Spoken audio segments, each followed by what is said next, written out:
Bon matin, la Naudière. Bienvenue à votre émission. Bien oui, on n'était pas là, hein. On est de retour. On était-tu là lundi? Oui, on était là lundi. C'est hier en reprise qu'on n'était pas là. On a eu des petits troubles avec la fibre optique. Je vais vous expliquer tout ça un petit peu plus tard lors de mon bulletin de nouvelles. Mais là, nous sommes de retour en ce beau mercredi froid. Oh, c'est froid, les vitres étaient gelées ce matin. Même le chien avait de la misère à marcher dans le terrain, sur le terrain, parce que c'était froid pour les petites pattes. Imagine, l'hiver n'est même pas encore commencé. Et on va aller voir tout de suite Louise. Elle, c'est en train de geler à l'extérieur présentement. Louise, il fait-tu froid chez vous? Non, c'est pas si pire, Dani, parce qu'il fait un peu de soleil, fait que je l'ai sur moi, fait que c'est quand même pas si pire. Mais oui, t'as raison, ce matin, il fait 3, mais temps ressenti 0. Fait que c'est pas trop chaud, ça, ce matin, là, 0, là, comme tu dis. Les vitres étaient givrées ce matin. Pas mal. Fallait les faire dégivrer avant de partir avec la voiture. Puis encore là, il faut être prudent sur les routes quand c'est comme ça. Non, mais c'est ça, c'est le fun d'avoir un démarreur à distance. Hein? Oui, mais moi, j'en ai un, mais mon auto est dans l'abri tempo. Fait qu'il n'y a pas rien qui se fait. Il n'y a pas de trouble là. Ah, toujours les mêmes qui ont tout. Toujours les mêmes qui ont tout. Louise, en tout cas, il va faire beau pour les prochains jours, juste de même, là? Juste aujourd'hui, demain matin, demain après-midi, ça devrait commencer à être Ah oui. Oh, oui. Je pense qu'on va avoir la queue de la tornade, là. Et que oui, probablement. Louise, merci beaucoup. On te retrouve dans une dizaine de minutes pour tous les détails météo. Pas de problème, Dani. À tantôt. Merci. Et puis nous, à l'émission, c'est aujourd'hui, très, très belle émission. On reçoit Daniel Rochelot du Centre sportif et culturel vers les 9h20. Il vient nous donner un statut du centre sportif, savoir là, comment ça va avec les rénovations. Puis je suis allé faire un petit tour lundi, il m'a invité à aller faire un tour, aller prendre des photos, on va vous montrer ça. Puis ça avance, là, oui, ça avance, ça va vite, là, puis il y a plein de nouvelles à vous compter là-dessus. Là. Manquez pas ça, c'est vers les 9h20. Vers les 9h50 aujourd'hui, je reçois Amélie Lacombe de l'organisme Au cœur de l'île. Amélie est un organisme ça, pour les hommes violents. Et Amélie vient nous parler d'une trousse d'informations et de sensibilisation pour l'entourage des personnes à hauteur de violence. Alors, manquez pas ça, ça pourrait être très intéressant si jamais vous avez des gens qui sont un petit peu violents là, dans votre entourage. Là, c'est peut-être une très belle trousse pour vous. On va en parler vers les 9h50. Mais là, pour commencer l'émission, on s'en va tout de suite à vos nouvelles régionales.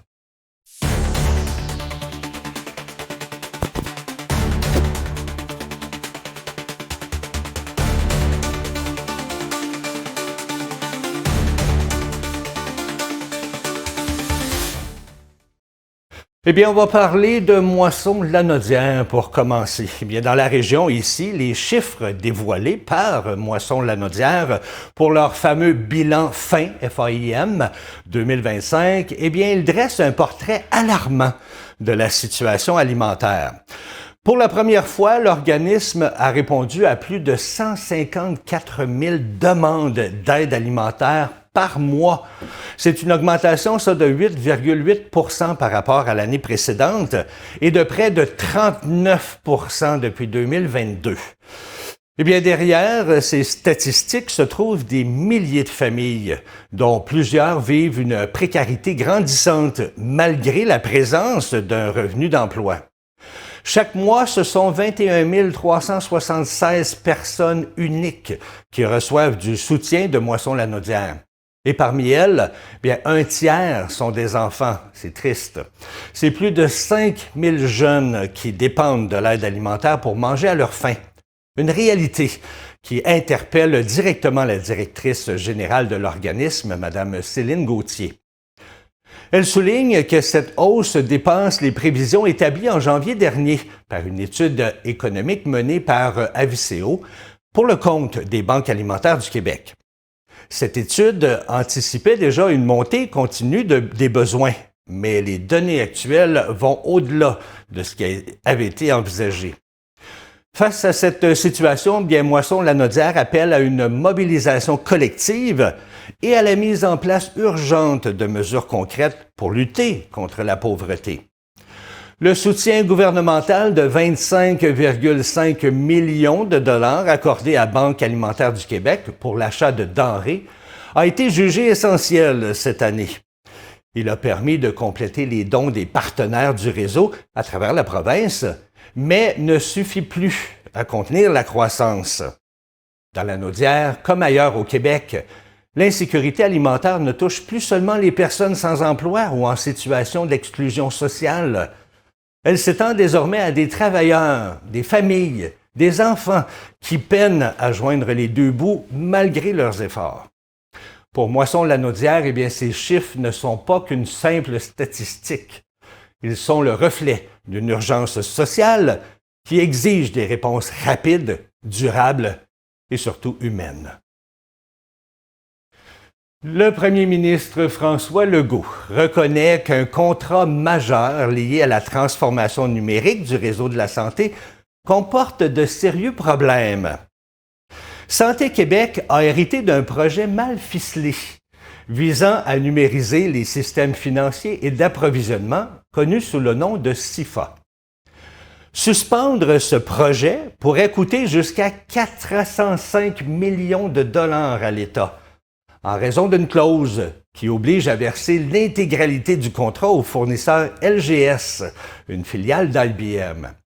Et si le contrat est résilié, des pénalités de plus de 150 millions s'ajouteraient, sans compter les 65 millions déjà investis. L'opposition parle d'un prochain fiasco et réclame des comptes. La chef libérale, Marois Risky, et le député, Marc Tanguay, dénoncent un manque de transparence et d'imputabilité. Le gouvernement, lui, demande d'attendre les conclusions de l'Autorité des marchés publics. Pourtant, des signaux d'alarme avaient été lancés dès 2024. Un audit révélait des dépassements de coûts, des retards et des failles contractuelles. Malgré ces avertissements, le ministère de la Santé a signé un contrat de plus de 400 millions de dollars, bien au-delà des sommes autorisées. Aujourd'hui, le ministre Christian Dubé refuse de dire s'il a lu le contrat. Il appelle à la prudence et de laisser les enquêteurs faire leur travail. Mais dans les rangs de l'opposition, plusieurs voix s'élèvent pour dénoncer une gestion défaillante et un manque de responsabilité politique. Et tant qu'à parler du dossier santé numérique, Québec vient de faire un petit ménage dans le dossier, qu'on appelle le DSN, dossier santé numérique, et ça passe pas inaperçu. Le gouvernement a discrètement effacé les dépassements de coûts du projet, tout en ajoutant 135 millions de dollars au budget sur 3 ans. Le week-end dernier, le ministère de la Cybersécurité et du Numérique a remis tous les indicateurs au vert, même si le projet est temporairement sur pause. Les signaux d'alerte qui s'étaient multipliés sur la gestion, les coûts et les délais, ils ont disparu des rapports officiels. En août, le Conseil des ministres a autorisé une nouvelle injection de 95 millions. Résultat, le budget total grimpe à 402 millions. Pourtant, ce montant-là ne couvre même pas les dépenses prévues sur 12 ans. Le contrat signé avec Epic Systems en 2024 prévoit 533 millions pour les 2 établissements pilotes. Ça inclut les achats, les installations, l'hébergement et l'entretien. C'est drôle, à l'origine, en 2022, on parlait de 268 millions pour ces mêmes projets. Santé Québec explique que chaque nouvelle autorisation remet les compteurs à zéro. Tout redevient sous contrôle dans les tableaux de bord. Autrement dit, les dépassements de coûts ne sont plus considérés comme tels. Présentement, le projet est sur pause, mais il n'est pas abandonné. Et si les 2 projets pilotes dans les CIUS sont concluants, le dossier santé numérique sera déployé partout, avec une enveloppe estimée à 956 millions pour les licences. Par contre, le ministère du Numérique veut maintenant un audit complet. Pourquoi? Parce qu'il s'inquiète de la sécurité des données personnelles des Québécois, puisque le projet est entre les mains d'une entreprise américaine. Ça se poursuit. Le ministre de la Santé, Christian Dubé, hausse le ton maintenant face au ralentissement du dossier santé numérique.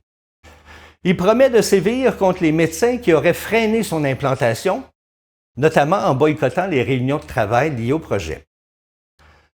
Vendredi soir dernier, en pleine adoption accélérée de la loi spéciale, qu'on connaît, qui impose un nouveau mode de rémunération aux médecins, le ministre a répondu à une question du député Vincent Marissal de Québec solidaire. Celui-ci voulait savoir si le refus de participer au déploiement du DSN pouvait être considéré comme une action sanctionnable. Eh bien, Christian Dubé a été clair. Des gestes posés dans le passé, même en dehors de la période actuelle, pourraient faire l'objet de mesures.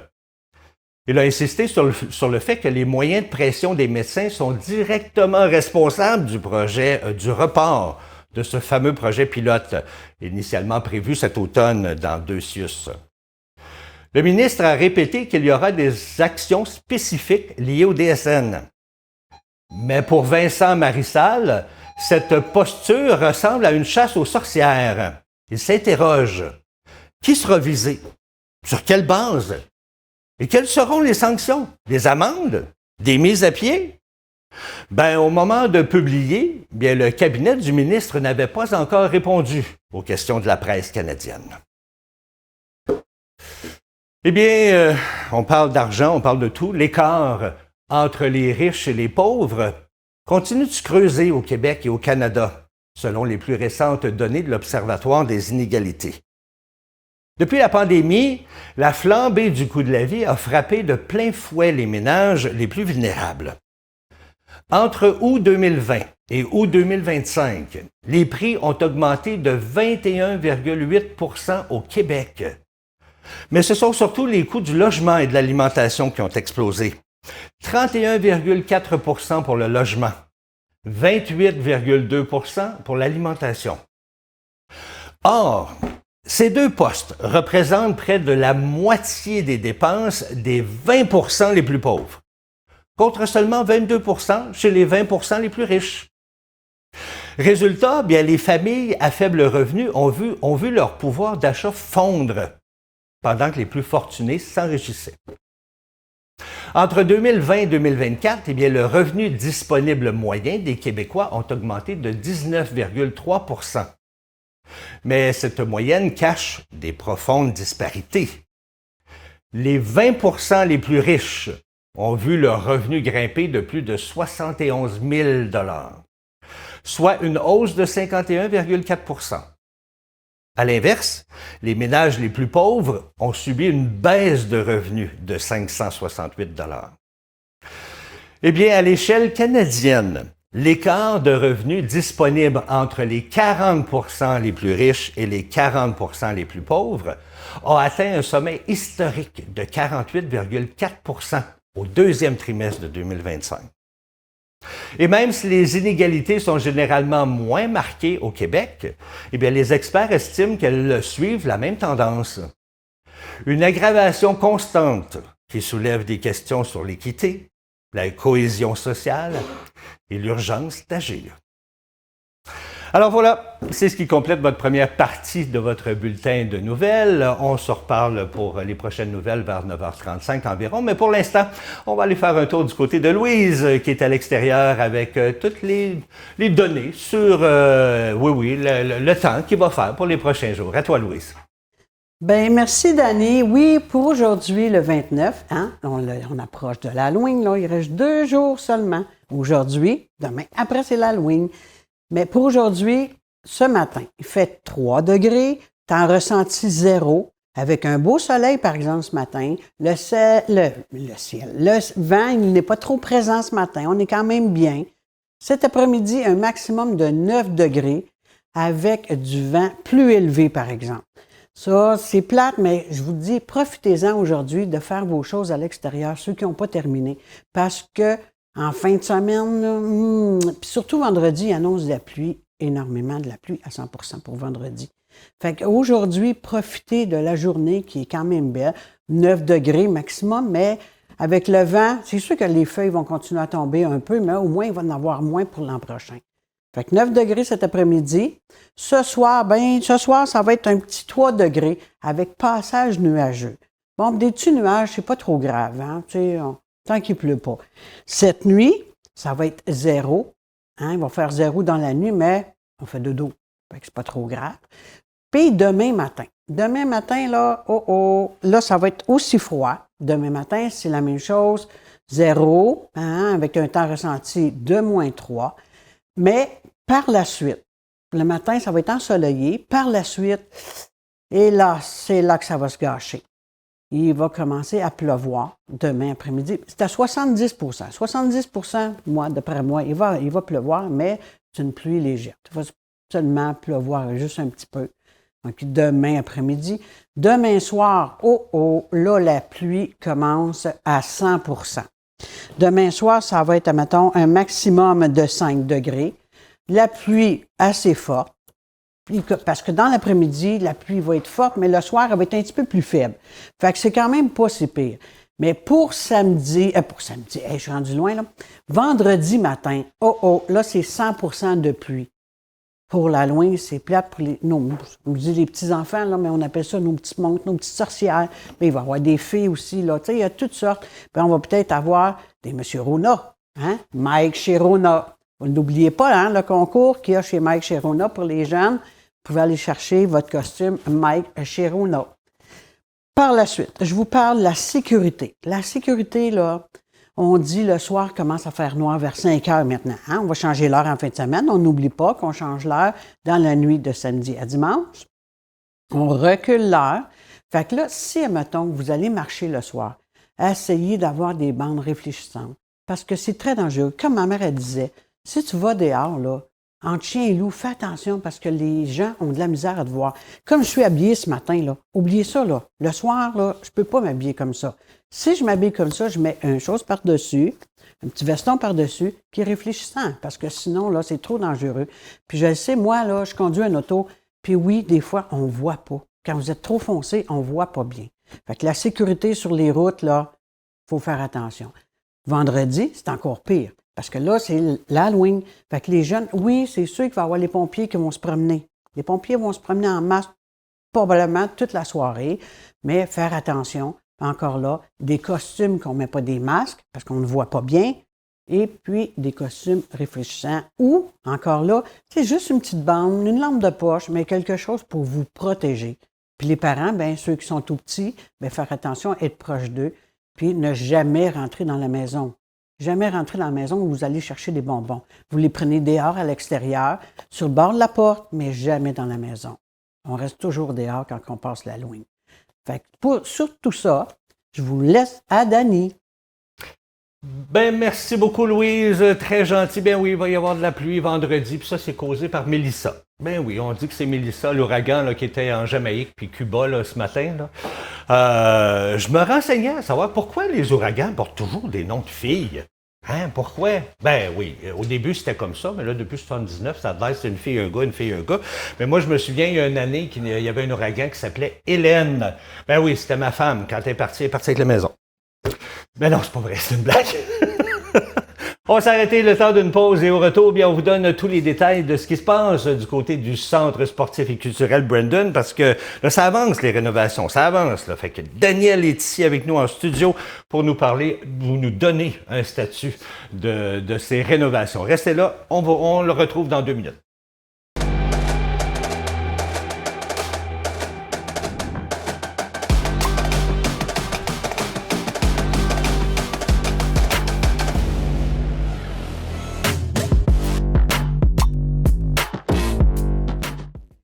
Je suis super content de retrouver Daniel parce que Daniel, il y a tellement de monde qui se pose des questions, hein, qui se pose la question à savoir comment ça avance, puis là, tu es là ce matin pour nous en parler. Bien, bonjour Dany. Comment vas-tu? Très, très, très bien. Ça va mieux que la dernière fois. Quand on s'est vu, j'étais un petit peu découragé par rapport à l'avancement, mais tout ça, mais tu as pu visiter là, hier notre site qui avance quand même assez bien. Oui, quand même.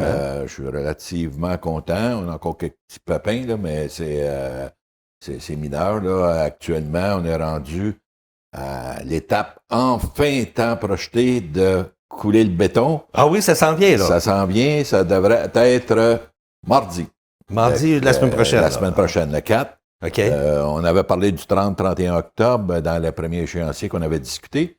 Puis, finalement, on est pas mal dedans. Là, on est à 2-3 jours près. Là. C'est quand même dans la construction. Là, tu peux pas être... Ben oui, tu peux pas être parfait. Ça coche, là, mais tous les tuyaux de réfrigération, on va le voir un peu plus tard là, sur les photos. C'est complété, en fait, en date d'hier, en fin d'après-midi. C'était complété. Quand tu es venu, il en restait un petit bout.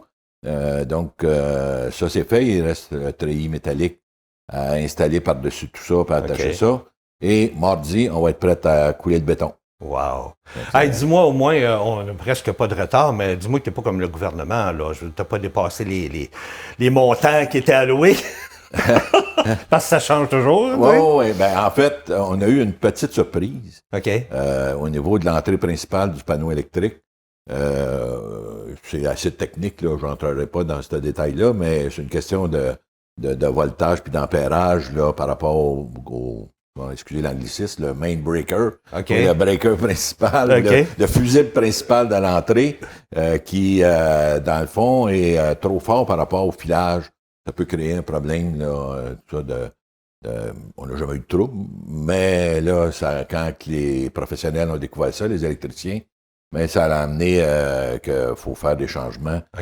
Ça n'affecte rien en termes de délai.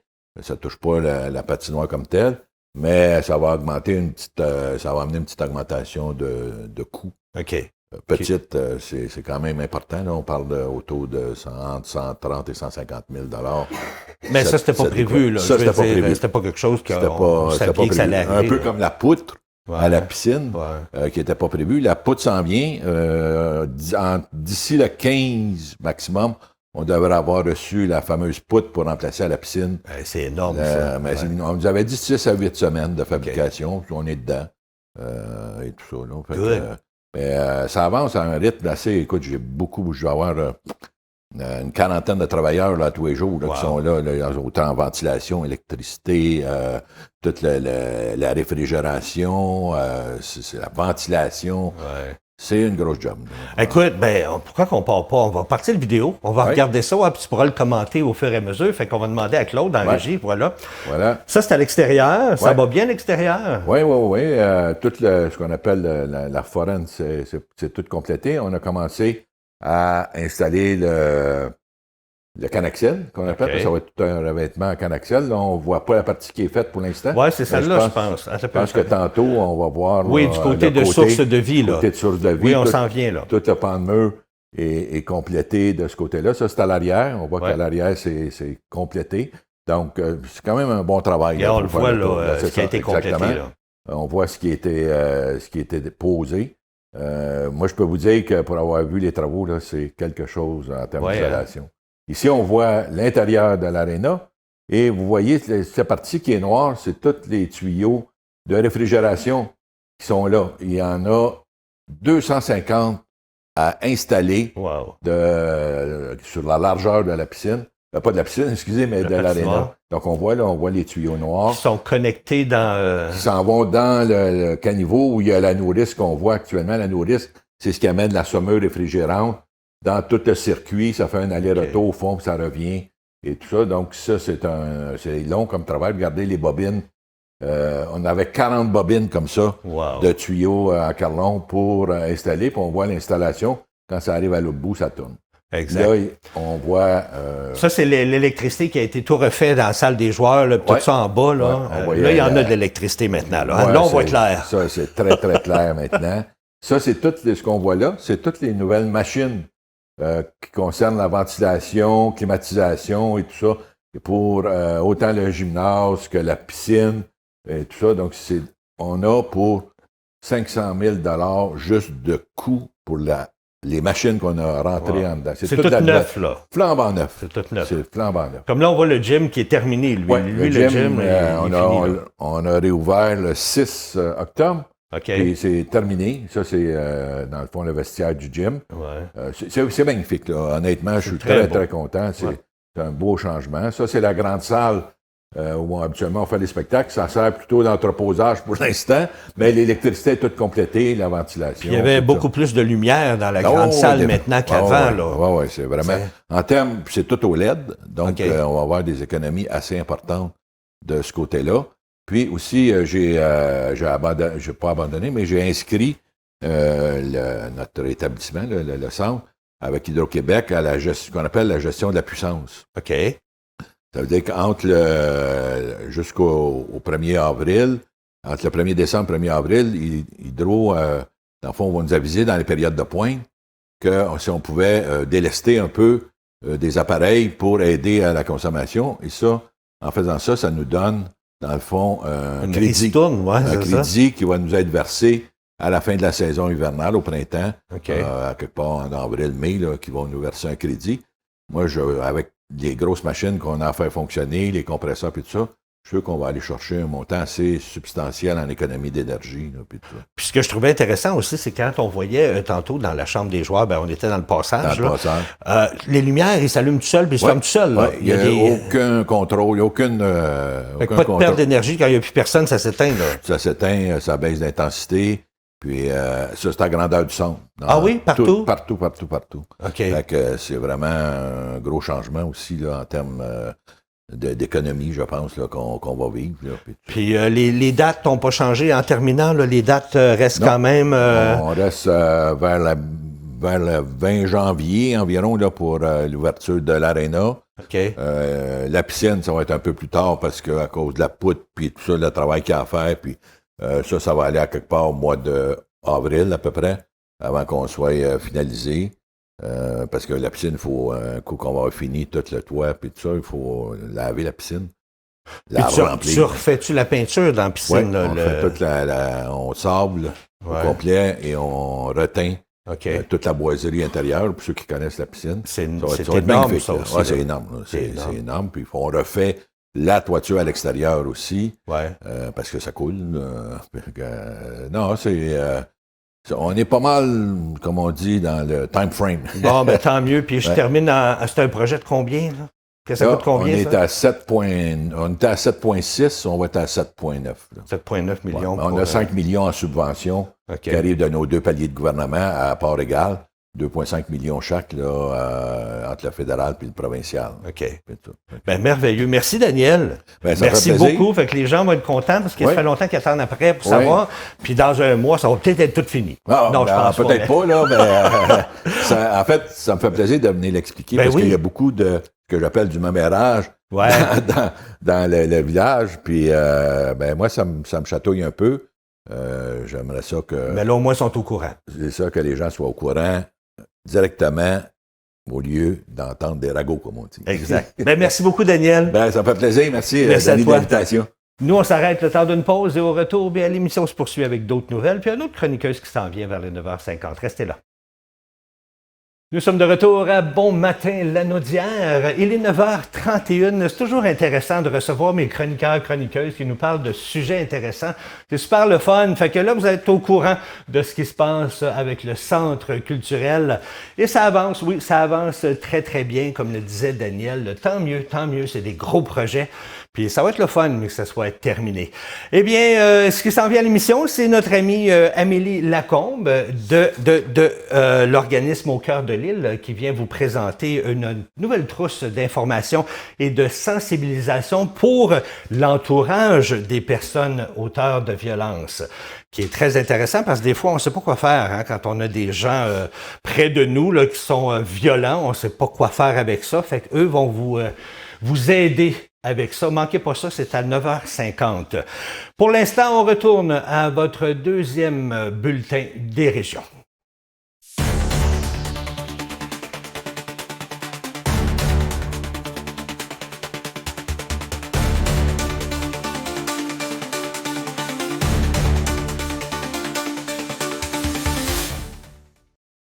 Bulletin des régions, j'aurais pu vous dire actualité régionale, ça aurait fait la même chose.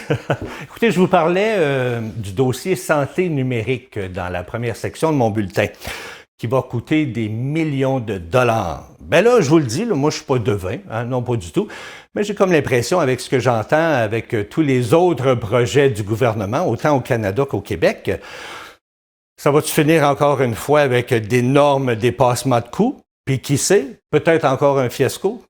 J'espère que non. Mais bref, combien d'argent qu'on a dépensé sur des projets qui finissent souvent en fiasco ou comme présentement en commission d'enquête?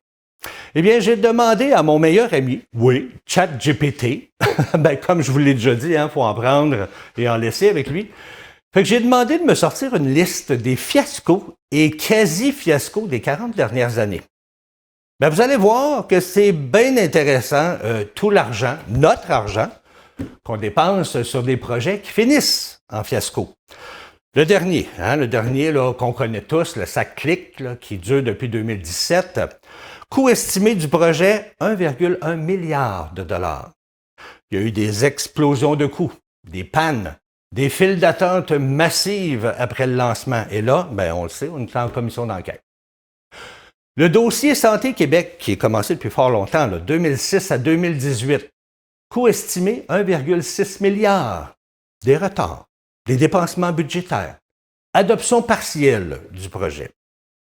Il y a eu la transformation informatique de la RAMQ, 1999 à 2005, coût estimé à 100 millions pour faire de la modernisation ratée du système central, dépassement de coûts et abandon partiel. Le projet SAGIR, connaissez-vous celui-là? Il s'agit d'une stratégie du Centre des services partagés du Québec qui visait à moderniser, uniformiser et simplifier les systèmes informatiques de gestion des ressources des ministères et organismes du gouvernement du Québec. 2000 à 2020. Coût estimé 1 milliard. Des retards, des modules abandonnés, gouvernance déficiente. Il y a eu le projet de la modernisation TI de Revenu Québec, 2015-2023, coût estimé 200 millions. Des pannes, dépassement de budget, interruption de service. Ça, ce n'est que les plus gros dont je viens de vous parler.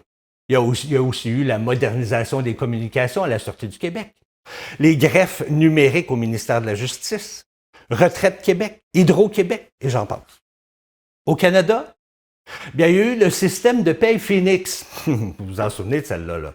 805 millions de dollars.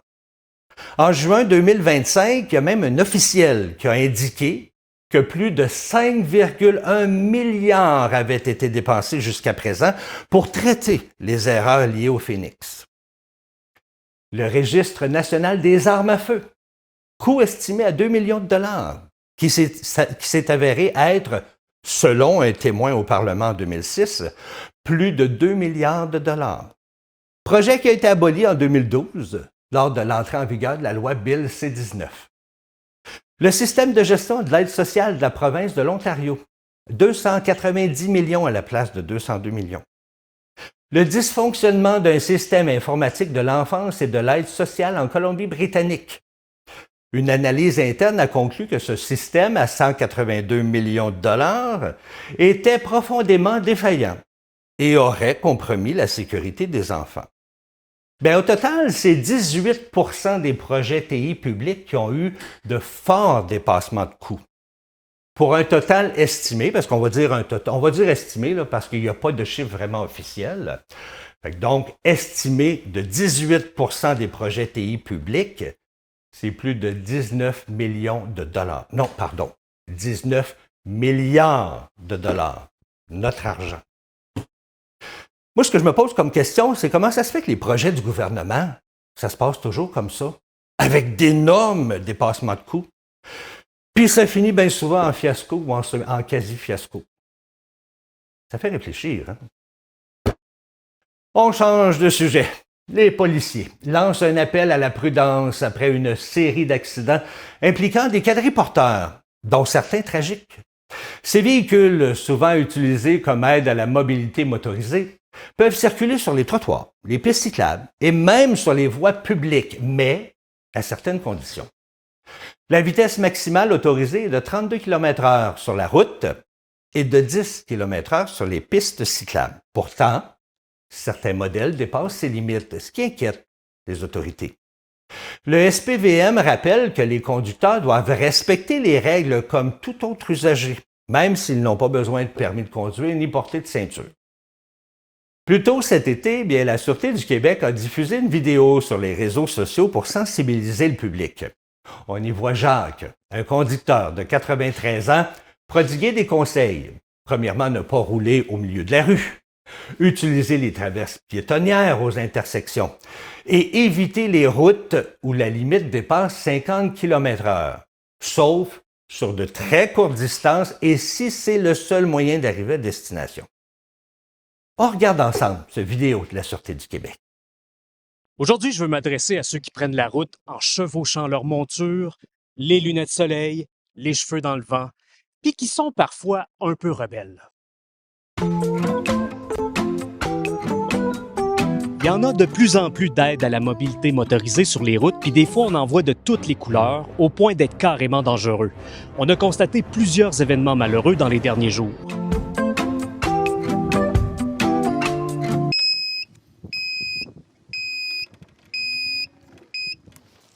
Ne reculant devant rien, on a décidé de faire appel à un expert en matière de conduite de quadriporteur pour vous donner des consignes de sécurité.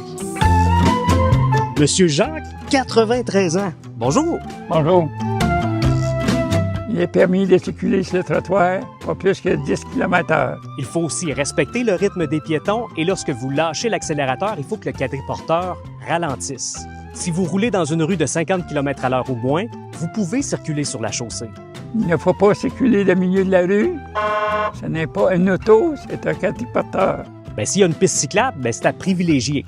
Lorsque vous arrivez à une intersection, il faut respecter la signalisation. Soit que vous allez tout droit, vous tournez à droite, mais si vous tournez à gauche... Qu'est-ce que vous faites là dans la rue? C'est pas une auto, c'est un quadriporteur. Vous devez utiliser les traverses piétonnières en 2 temps. Puis oubliez ça, la traversée en diagonale. Vous pouvez utiliser les traverses piétonnières. Et si vous êtes à un endroit où il n'y a pas d'intersection, vous devez traverser en ligne droite, en cédant le passage et en vous assurant qu'il n'y a pas de danger. Vous ne pouvez pas rouler entre 2 rangées d'auto. Ou entre une voie de circulation et des véhicules stationnés. Et sur une route de 50 km/h ou plus, vous devez circuler sur un trottoir, un accotement ou une voie cyclable. S'il n'y en a pas, et c'est le seul moyen de vous rendre à destination, sur une très courte distance, vous pouvez circuler en bordure de la chaussée. Quand vous roulez sur la chaussée ou l'accotement, pas plus vite que 32 km/h, toujours avoir les feux et les phares allumés, avoir son fanion orange et toujours rouler dans le sens de la circulation, sauf si l'éclairage est de l'autre côté de la chaussée ou que l'accotement de l'autre bord est plus large. Qu'est-ce que vous faites là? Vous ne pouvez pas rouler sur l'autoroute avec un quadriporteur. Il n'est pas question d'emmener les temps en promenade. C'est fait pour un passager seulement. Pour les téléphones cellulaires, c'est sensiblement les mêmes règles que pour les voitures. Même chose pour la capacité de conduire affaiblie. On ne peut pas boire de l'alcool en roulant. Merci beaucoup, Monsieur Jacques. Donc, sur les quadriporteurs, il y a aussi des accessoires qui sont obligatoires et il y a certains modèles aussi qui ne sont pas permis. On a mis un lien en description avec toutes ces informations-là. Sur la route de Berthier, il y avait un cantonnier. Lundi, cette semaine, j'ai justement vu une personne en quadriporteur rouler sur la 348 près de la rue Como à Saint-Gabriel, qui est une zone de 70 km/h. Cette personne-là aurait pu tout simplement rouler sur la rue de Quoi, qui est parallèle à la 348 et qui est dans une zone de 40 km/h. C'est dangereux, il faut faire très attention. J'étais petit là, quand je voyais cette madame-là qui se promenait avec son triporteur, là, son quadriporteur. Là. Faut faire attention. En tant que citoyen qui conduit des automobiles, faites très attention quand vous voyez un quadriporteur. Autre point à surveiller, la recharge des batteries. Il y a un incendie mortel qui est survenu à Alma en septembre dernier pour être peut-être lié à un quadriporteur. Alors, les autorités rappellent que ces véhicules sont utiles, mais qu'ils doivent être utilisés avec discernement. Un peu de prudence peut faire toute la différence. Malheureusement, la chaîne CTB-TV a connu certains ennuis techniques au cours de la dernière semaine. Et ça s'est passé bien sur la rue Lanaudière. Quelques branches d'arbres sont venues sectionner la fibre optique reliant la télévision régionale à la centrale de Cogeco. Comme on peut le voir sur les images, ces 2 imposantes branches qui ont coincé les fils, qui ont provoqué ainsi la rupture de la connexion. Il a fallu plusieurs heures à l'équipe de Cogeco pour localiser la panne et rétablir le service. Alors, CTB tient à s'excuser pour les inconvénients que cette situation a pu vous occasionner. Je termine avec une belle petite nouvelle. L'Auto-Québec vous invite à vérifier vos billets car il est à la recherche de 2 personnes chanceuses dans la région de Lanaudière. 2 billets gagnants qui n'ont toujours pas été réclamés et les délais approchent à grands pas. Le premier billet d'une valeur d'1 million de dollars a été acheté dans la MRC de Matawini pour le tirage du spécial de l'été qui a été tenu le 20 juin dernier. Et malgré les mois écoulés, personne ne s'est encore présenté pour réclamer ce gros lot. Et le détenteur ou la détentrice ont jusqu'au 20 juin 2026 pour faire valoir son prix. Le second billet bien, provient de la loterie Grande Vie qui a été achetée ici dans la MRC de Dautré pour le tirage du 28 novembre 2024. Ce billet donne droit à une rente de 25 000 $ par année à vie. Ça, c'est intéressant. Mais attention, le délai pour le réclamer est beaucoup plus court. Là où la gagnante n'a plus qu'un seul mois pour se manifester, soit jusqu'au 28 novembre. L'Auto-Québec invite les résidents de la Naudière à vérifier leurs billets, à fouiller dans leurs tiroirs, là, et pas laisser passer cette chance-là, hein, parce que 2 vies pourraient changer du tout au tout, si les bons numéros sont retrouvés à temps, bien sûr. Alors voilà, c'est ce qui complète vos actualités régionales. On s'en va tout de suite du côté de Louise pour connaître tous les détails météo. Ben oui, aujourd'hui, nous avons 3 degrés ce matin, temps ressenti 0. Hein? Mais on a du soleil. Fait que ça, le soleil pour aujourd'hui, il faut en profiter parce que par la suite, le soleil va être beaucoup moins présent. Fait que ce matin, 3 degrés, temps ressenti 0, un vent léger. Cet après-midi, maximum de 9 degrés avec un vent plus élevé. Bon, bien là, les gens qui n'ont pas terminé de faire les choses à l'extérieur, hein, serrer pour l'hiver, soit l'abri d'auto, mettre les balançoires, les chaises à l'intérieur, là, ça serait le temps que vous y pensez parce qu'en fin de semaine, ils nous annoncent de la pluie. Fait que c'est pour ça qu'aujourd'hui, profitez-en. Tous ceux qui peuvent, là, même ce soir, là, ça va être passage nuageux, mais tous ceux qui peuvent, serrer vos choses parce que par la suite, on ne nous annonce pas vraiment du beau temps à partir de demain après-midi. Fait ce soir, 5 degrés. Mais c'est quand même pas si pire. Non, ce soir, excusez, 3 degrés. OK? C'est là que les nuages vont commencer. Les nuages vont commencer par la suite. Le vent va commencer à diminuer aussi. Ça va aider un peu. Mais, savez-vous qu'est-ce qui revient? L'humidité. L'humidité revient encore nous voir. Même si ça ne nous tente pas, elle revient. Demain matin, 0, temps ressenti, -3. Là, c'est beaucoup plus froid. Hein, soyez prudents parce que, ça mettons, l'humidité. L'humidité fait une petite givre sur la route. Fait que soyez prudents avec ceux qui n'ont pas changé les pneus d'hiver encore. Vous savez, on est à la campagne. À Montréal, là, OK, ils peuvent attendre le 1er décembre. Mais ici, à la campagne, il faut faire vraiment attention. Dès qu'on peut avoir un rendez-vous, on y va changer nos pneus d'hiver pour notre sécurité et la sécurité des gens. On a parlé ce matin encore, la sécurité des gens qui sont à pied, en auto, même en triporteur, comme parlait Dany tantôt. Les gens qui sont en vélo électrique, il faut faire attention à nos personnes qui sont en vélo. On sait, on a l'auto, c'est qui est responsable? C'est nous, un conducteur qui est responsable de toutes ces choses-là, si jamais il arrive de quoi, parce qu'il faut être prudent sur la route. Pour jeudi après-midi, jeudi après-midi, c'est là que la pluie commence à 70 %. À 70 %, d'après moi, il va y avoir de la pluie. À 70 % demain après-midi, demain soir, à 100 %. La pluie à 100 % demain soir, pour la nuit aussi, hein? Mais au moins, ça va être le fun parce que c'est 5 degrés durant la nuit. Pas comprenable, hein? Demain matin, -3, quasiment ressenti. Dans la nuit, le soir, 5. Mais de la pluie. Et vendredi, il nous annonce encore de la pluie pour toute la journée.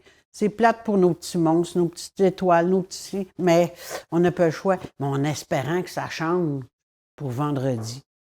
On souhaite... Hein, tu sais, comme ma mère disait, là, les temps des mariages, les gens mettaient le chapelet sur la corde à linge. Bien, on peut peut-être le faire pour l'Halloween, pour nos petits bonhommes et nos petites bonnes femmes qui vont se promener toute la journée, puis en soirée. Là-dessus, je vous retourne à Dany. Merci beaucoup, Louise. Oui, on va le mettre dans le chapelet justement pour les petits bonhommes. C'est triste quand ils sont tout habillés, là, ils sont obligés de passer ça dans la pluie. Là. Ouf, pas le fun. Restez là, on s'arrête le temps d'une pause et au retour, bien si jamais vous avez des gens qui sont violents dans votre entourage et que vous savez pas quoi faire, bien manquez pas la prochaine chronique avec Amélie Lacombe de l'organisme Au cœur de l'île parce qu'ils viennent de sortir une trousse d'information et de sensibilisation pour vous. Manquez pas ça, c'est dans 2 minutes.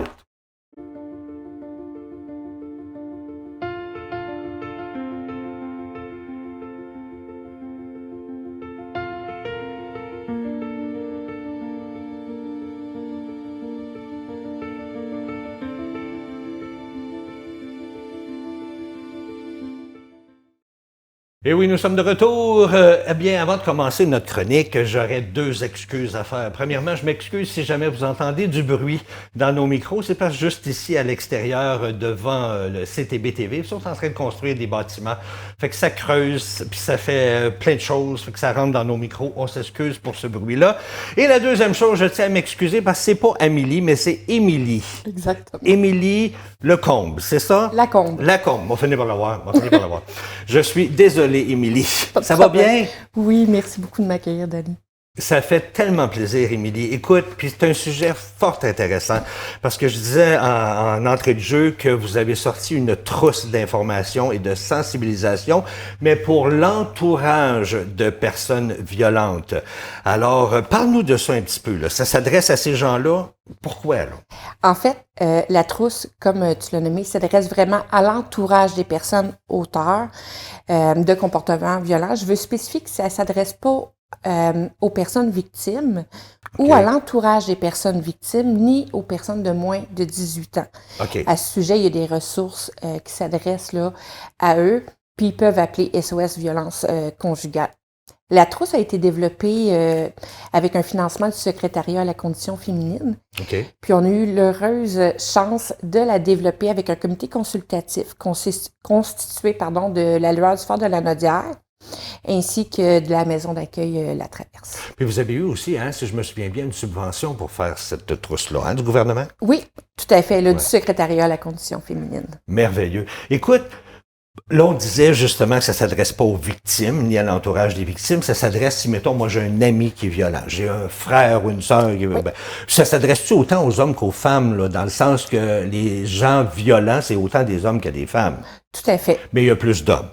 Dans nos services, oui, la proportion d'hommes auteurs est plus grande que de femmes auteurs. Okay. Je ne vais pas trop m'avancer sur les statistiques, mais c'est environ 14% là, de notre clientèle est féminine. OK. Et le reste, là, ce sont des hommes. Bon, ben dis-moi, pourquoi avoir décidé de lancer ce projet-là et de créer cette trousse d'informations-là?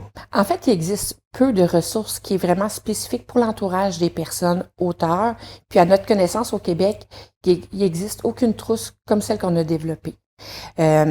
Puis il faut comprendre que la violence affecte aussi les proches des personnes auteurs et c'est important justement de les outiller parce qu'ils peuvent avoir un rôle à jouer dans la prévention de la violence conjugale. Exactement. Fait que tu veux dire, comme tu viens de le mentionner, là, c'est important d'informer l'entourage parce qu'eux peuvent aider là, ces gens-là qui ont des comportements violents. Tout à fait. Puis selon le gouvernement du Québec, 1 personne sur 3 connaît quelqu'un qui vit une situation de violence conjugale. D'autant plus, c'est important des outils pour la prévenir. Ben justement, ben c'est quoi leur rôle? Parle-nous-en du rôle. C'est quoi le rôle que ces gens-là de l'entourage peuvent faire là, pour aider? Bien, la trousse va aborder plusieurs pistes concrètes que la personne de l'entourage peut faire de façon sécurisante et responsabilisante toujours, notamment de briser le silence en nommant les comportements violents de la personne sans jugement, mais toujours en se positionnant sur le caractère inacceptable de la violence. Également, soutenir sans cautionner. Donc, ça va être offrir une écoute, un soutien à la personne, tout en lui rappelant sa responsabilité dans l'agir de la violence, puis orienter vers les ressources. La trousse, là, à l'intérieur, il y a plusieurs références spécialisées selon les besoins de chacun. Mais c'est quand même lourd pour la personne qui est à côté, là. Oui. Vu que c'est lourd pour elle, là, faut qu'elle se protège, elle aussi, là, là-dedans, là. Oui, puis c'est une partie importante dans la trousse où on va parler de comment reconnaître et mettre ses limites de façon à assurer également là, sa sécurité, autant physique qu'émotionnelle. On va parler également du sentiment de culpabilité et d'impuissance dans une situation de violence qui est souvent nommée par les proches des personnes auteurs de violence et on rappelle l'importance de prendre soin de soi d'abord et avant tout quand on fait partie de l'entourage. Effectivement, puis ça s'applique souvent à bien d'autres cas aussi, là, hein? On parle des personnes qui sont Alzheimer, par exemple, puis toi, tes proches aidants, faut que tu te protèges aussi, là. Fait que donc, c'est important pour les personnes de pouvoir aider, mais de se protéger, là. D'abord et avant tout. D'abord et avant tout. Dis-moi, c'est quoi les grandes sections que dans cette trousse-là? Il y a 6 sections distinctes. On va aborder notamment qu'est-ce que la violence, également qu'est-ce que la personne de l'entourage peut faire pour par exemple, en parler, accompagner la personne, mais aussi qu'est-ce qu'elle peut faire dans des situations où elle est inquiète. Donc, s'il y a un risque suicidaire, homicidaire, par exemple, on parle des services d'au cœur de l'île, bien sûr. On parle également d'une section destinée à comment prendre soin de soi comme membre de l'entourage. Puis on termine avec une section sur les ressources de la région de la Naudière, autant pour les personnes de l'entourage que les personnes auteurs et les personnes victimes. OK. À savoir qu'il n'existe aucune ressource, comme on l'a nommé, pour l'entourage des personnes auteurs. Par contre, s'il y a des comorbidités chez la personne auteur, des services existent pour l'entourage, notamment la lueur du phare de la Naudière. OK, fait que la lueur du phare, c'est des services qui peuvent offrir à l'entourage d'une personne. C'est ça que tu me dis? Oui, exactement. Si la personne auteur a un enjeu en santé mentale, la lueur du phare de la Naudière va offrir un accompagnement aux membres de l'entourage. Mais est-ce que l'entourage, au cœur de l'île, est-ce que vous prenez des téléphones seulement que des personnes qui sont violentes ou vous prenez aussi des téléphones de l'entourage? On va prendre les appels des gens de l'entourage parce qu'ils nous appellent. Par contre, ce qu'on va faire, c'est qu'on va le référer vers un organisme qui va pouvoir lui offrir du soutien selon les besoins. OK, parce que vous êtes plus concentré sur les personnes violentes. Tout à fait. Fait que là, si moi, je suis à la télévision, là, puis j'écoute, là, puis je dis, hey, oui, moi, j'ai des gens violents alentour de moi, puis j'aimerais avoir ce dépliant-là. Comment est-ce qu'on fait pour l'avoir? En fait, la trousse est disponible de façon gratuite sur notre site Internet. Il y a aussi des exemplaires papier. Les personnes n'ont seulement à nous contacter par téléphone, puis on pourra leur faire parvenir des exemplaires avec plaisir. OK, fait que donc, ce qui est sur votre site Internet, c'est le Oui. petit pamphlet, c'est le petit livre, mais de façon numérique. Tout à fait. C'est ça. On conclut en disant quoi à notre entourage? Qu'est-ce que tu as le goût de leur dire? C'est que prévenir la violence, c'est aussi de la comprendre, c'est d'en parler, puis c'est d'agir ensemble dans la prévention de celle-ci. Exactement, parce que des fois, la violence, comme on disait, c'est pas juste physique. Tout à fait. Hein? C'est psychologique, c'est bon. Puis des fois, on ne sait pas trop. Hein? Fait qu'avec ça, ben, ça peut peut-être nous aider à différencier, puis savoir, c'est-tu vraiment violent ce que je subis? Oui, de répondre aux des choses comme ça? questions Ouais. exactement que l'entourage se pose. Puis on les invite quand même à nous contacter s'ils ont d'autres questions ou à contacter SOS Violence Conjugale. Ben, merveilleux. Écoutez, l'information va être sur notre générique à la fin. Vous allez voir au cœur de l'île, là, avec le numéro de téléphone et tout, l'adresse. Fait que donc, le site Internet au cœur de l'île. L'île.org. L'île qui est L, il n'y a pas d'apostrophe, par exemple. Exact. L-I-L pour l'île. L'île qui veut dire lui, hein, autrement dit. Hey, merci beaucoup, Émilie. Je vais essayer de corriger ça pour la prochaine fois. Merci beaucoup. Merci à toi, Louise aussi. Ouais, c'était pas trop froid dehors. Il fait plus chaud à l'intérieur qu'à l'extérieur. Là, J'en doute même pas, hein? Oui. J'en doute même pas. Merci à vous deux. On se revoit dans un mois. Oui, avec plaisir. Puis Louise, on se revoit vendredi. Oui, sans pas me déguiser, hein? Oui, c'est Oubliez vendredi, pas, c'est l'Halloween, là. C'est déguisé. On est déguisé, tout le monde. Oui, puis je reçois vendredi Sébastien Trudel, qui fait aussi partie du service de crise de la Naudière. Ça aussi, c'est intéressant. Et on part en voyage avec notre grand voyageur Rémual Safarir. Fait que préparez-vous à rire, vous allez avoir du fun. C'est vendredi à 9h, on vous attend. On vous souhaite une belle fin de journée, tout le monde. Bye-bye, à vendredi. Bye-bye.